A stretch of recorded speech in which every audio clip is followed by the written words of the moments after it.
before there was anything, before the great flood had covered the earth and receded, before the animals walked the earth, or the trees covered the land, or the birds flew between the trees, even before the fish and the whales and the seals swam in the sea, an old man lived in a house on the bank of a river with his only child, a daughter. Whether she was as beautiful as hemlock fronds against the spring sky at sunrise, or as ugly as a sea slug, it doesn't really matter very much in this story because most of it takes place in the dark.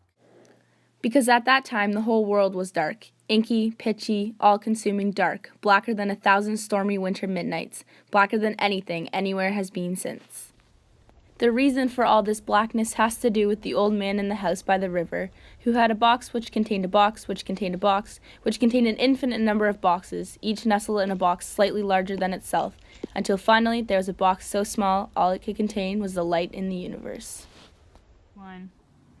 The raven, who of course existed at that time because he had always existed and always would, was somewhat less than satisfied with this state of affairs, since it led to an awful lot of blundering around and bumping into things. It slowed him down a good deal in his pursuit of food and other fleshly pleasures, and in his constant effort to interfere and to change things. Eventually his bumbling around in the dark took him close to the house of the old man. He first heard a little sing-song voice muttering away. When he followed the voice, he soon came to the wall of the house, and there, placing his ear against the planking, he could just make out the words. I have a box, and inside that box is another box, and inside it are many more boxes, and in the smallest box of all is all the light in the world. And it is all mine, and I'll never give it to anyone, not even my daughter, because, who knows, she may be as homely as a sea slug, and neither she nor I would like to know that. It took the raven only an instant to decide he wanted to steal the light for himself. It took longer than that to decide how he was going to do it. First he had to find a door into the house. But no matter how many times he circled it, or how carefully he felt the planking, it remained a smooth, unbroken barrier. Sometimes he heard either the old man or his daughter leave the house to get water or for some other reason, but they always departed from the side of the house opposite to him, and when he ran around to the other side, the wall seemed as unbroken as ever. Finally, the raven retired a little way upstream and thought about how he could enter the house. As he did so, he began to think more and more of the young girl who lived there, and thinking of her began to stir more than just the raven's imagination. It's probable that she's as homely as a sea slug, but on the other hand, she may be as beautiful as the fronds of the hemlock would be against the bright spring sunrise. If only there were light enough to make one. He waited until the young woman, whose footsteps he could distinguish by now from those of her father, came to the river to gather the water. He changed himself into a single hemlock needle, dropped himself into the river, and floated down just in time to be caught in the basket which the girl was dipping in the river. And then the raven willed the girl to take a deep drink from the basket, and she swallowed the needle. Then the raven slithered down deep into her warm insides and found a soft, comfortable spot where he transformed himself once more, this time into a very small human being. The young girl didn't have any idea what was happening to her, and of course she didn't tell her father, who noticed nothing unusual because it was so dark. Finally, the raven emerged triumphantly in the shape of a human boy-child.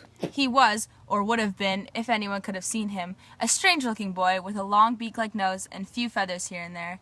In addition, he had the shining eyes of a raven, which would have given his face a bright, inquisitive appearance, if anyone could have seen these features.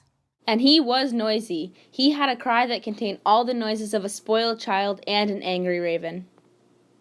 At times like that, his grandfather grew to love this strange new member of his household and spent many hours playing with him, making toys and inventing games for him. Ready, Grandpa? Go on! Raven felt more intently around the house, trying to find where the light was hidden. After much exploration, he was convinced it was kept in the big box which stood in the corner. One day, he cautiously lifted the lid, but of course could see nothing. His grandfather heard him and dealt harshly with the would-be thief. This triggered a tidal wave of noisy protests, in which the raven never mentioned the light, but only pleaded for the largest box. It took many days and much cajoling, carefully balanced with well-planned tantrums, but one by one the boxes were removed. When only a few were left, a strange radiance never before seen began to infuse the darkness of the house.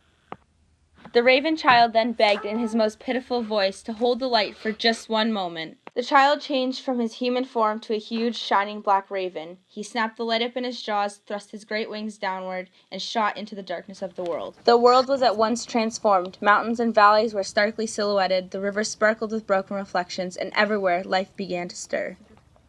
The raven flew on, rejoicing in his wonderful new possession, admiring the effect it had on the world below, reveling in the experience of being able to see where he was going, instead of flying blind and hoping for the best.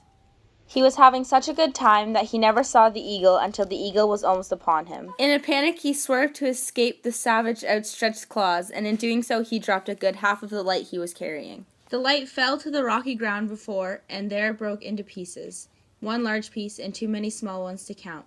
They bounced back into the sky and remain there even today. The eagle pursued the raven to the rim of the world, where, exhausted, the raven dropped his last piece of light. It floated up over the clouds and started up the mountains to the east. The old man sat, weeping bitterly over the loss of his precious light and the treachery of his grandchild. But as the light reached in, he looked up, and for the first time he saw his daughter, who had been quietly sitting during all this time. The old man saw that she was as beautiful as the fronds of a hemlock against the spring sky at sunrise, and he began to feel a little bit better.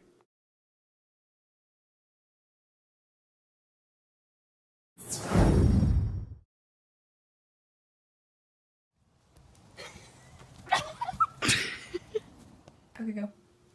Y'all ain't gonna see 'cause of me. I'm gonna get that big box now. Go.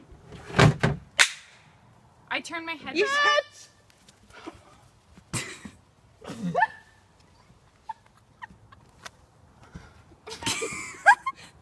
Because I know how to throw too, right?